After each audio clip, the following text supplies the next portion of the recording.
Hello! Quelques lignes de Maurice Ponce, Les Saisons. Donc le livre culte de Maurice Ponce, comme tout le monde s'attache à le dire.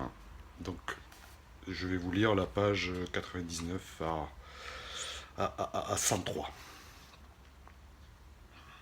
C'est la seconde partie du livre. Un beau jour, vers le soir, il cessa de pleuvoir. Le vent se leva, chassa le brouillard, repoussa les nuages, on aperçut le ciel. Siméon, qui par ses nouvelles fonctions se devait d'être sensible à tout événement d'ordre météorologique, et l'événement pour le coup n'était pas de moindre importance, sortit aussitôt de chez lui pour se rendre, escalites, au pluviomètre. Il marchait mieux maintenant, que le croll lui avait enlevé son orteil infecté. À quelque temps de la cérémonie d'intronisation, la douleur de son pied était devenue telle qu'il avait été contraint de revenir consulter. Le vieil ivrogne, sans hésiter, avait procédé à l'ablation, selon une méthode qui lui était propre et que, dans d'autres pays, il n'eût pas manqué de faire protéger par un brevet d'invention. Entourant l'orteil malade d'un fil de fer acéré et préalablement rougi au feu, il l'avait si vivement serré au moyen d'un garrot qu'il s'était détaché du pied avec une aisance surprenante. La cauterisation de la plaie était instantanée, pas une goutte de sang au cours de l'opération ne coula. Mais ce qui surprit le plus Siméon, qui cette fois encore avait bien résisté à la douleur, c'est que le croll avait exigé, en même temps de ses soins, le droit de conserver l'orteil amputé. D'autorité, il l'avait enfoui, encore tout fumant, dans son tiroir de lentilles, commentant seulement comme pour s'excuser. C'est l'ongle qui m'intéresse. La rimaille de l'ongle. Parce que des orteils, tu penses, j'en ai déjà quelques-uns. Ainsi, le pauvre Siméon marchait mieux, allégé d'un cinquième de ses orteils droits. L'absence de pluie et de brouillard transformait le paysage et Siméon en éprouvait une certaine allégresse. Ce n'était pas comme on pourrait le croire, parce que pour la première fois depuis qu'il était dans le pays, il voyait des crêtes enneigées des montagnes se découper sur le ciel dans le haut de la vallée. Et l'une d'elles décidait superbement le profil d'un homme casqué à la trogne médiévale. C'était à cause du sentiment bien naïf qu'il éprouvait d'avoir, à force d'assiduité et de précision dans sa tâche quotidienne, obtenu quelques résultats. Car personne ne peut s'y tromper, en confiant à cet homme d'études et qui passait pour savant la gestion de l'appareil hydrométrique, chacun formait la secrète espérance que les conditions climatiques dans la vallée ne manqueraient pas de s'améliorer. Siméon lui-même s'était très vite senti écrasé sous le poids de ses responsabilités, parcourant chaque jour et 2 fois par jour toute la longueur du village. Il lui arrivait de rencontrer quelques villageois. Alors, il pleut toujours. Alors, et cette pluie lui demandait-on, d'un ton narquois. Il ne savait que répondre, il se sentait coupable comme honteux.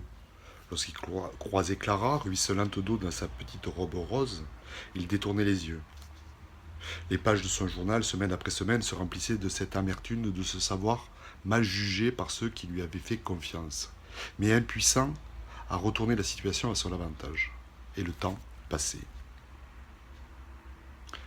La cessation subite des précipitations avait donc rempli son cœur d'espérance. On allait lui en savoir gré, pensait-il. Devant la maison communale, dont la porte était grande ouverte, il aperçut les douaniers en proie à une grande agitation. La cape rejetée en arrière sur les épaules, ils tenaient chacun une planche à la main et assénaient des coups réitérés sur un obstacle assez élevé qui obstruait le seuil de la salle du conseil. Ce faisant, ils vociféraient, allant, semblait-il, jusqu'à proférer des imprécations. Siméon, surpris par leur comportement et plus encore par son manquement flagrant aux usages des corps des douanes, continua d'approcher. Puisqu'aussi bien la salle du conseil était sur son chemin, et vit que l'obstacle qui suscitait la hargne des deux hommes était la croupe d'une vache arc-boutée, qui refusait d'entrer plus avant.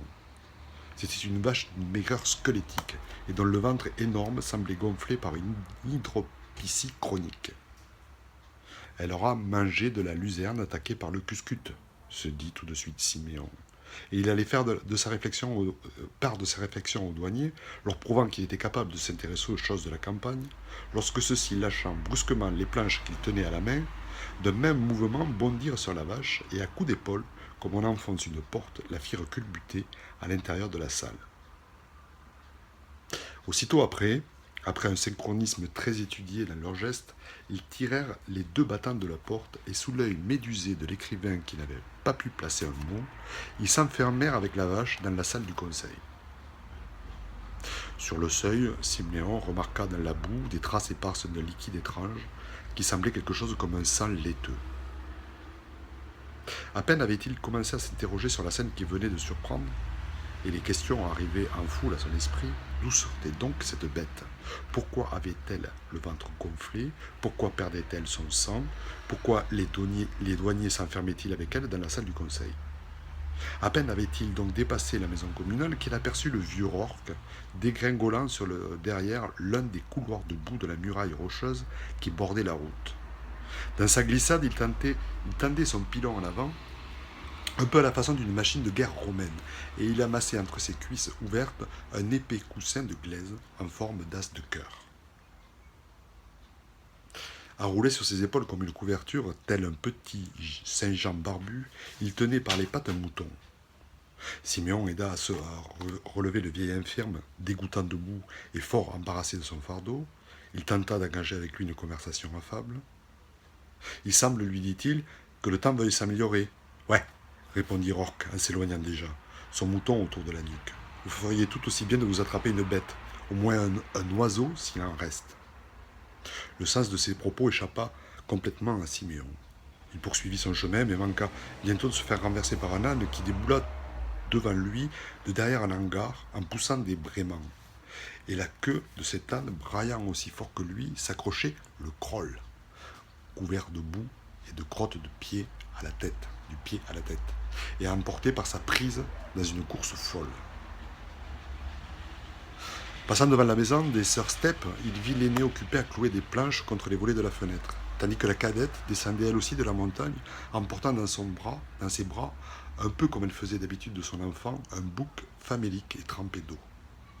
Tout ce déploiement animalesque n'était pas sans surprendre Siméon.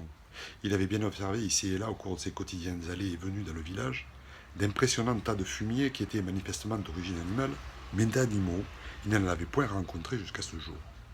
Exception faite pour l'âne fébrile qu'il avait vu opérer, on s'en souvient, dans l'antre du Croll et qui, depuis, n'avait point reparu au village. Il avait pu vérifier aussi que les villageois, ainsi que l'avait affirmé Madame Ham, le jour de son arrivée, se nourrissaient exclusivement de lentilles.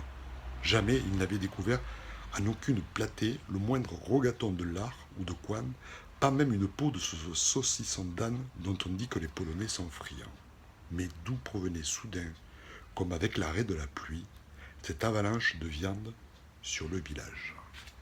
Voilà, Maurice Ponce, Les Saisons. C'est vrai que c'est un petit bijou, un petit chef-d'œuvre. Bisous à tous.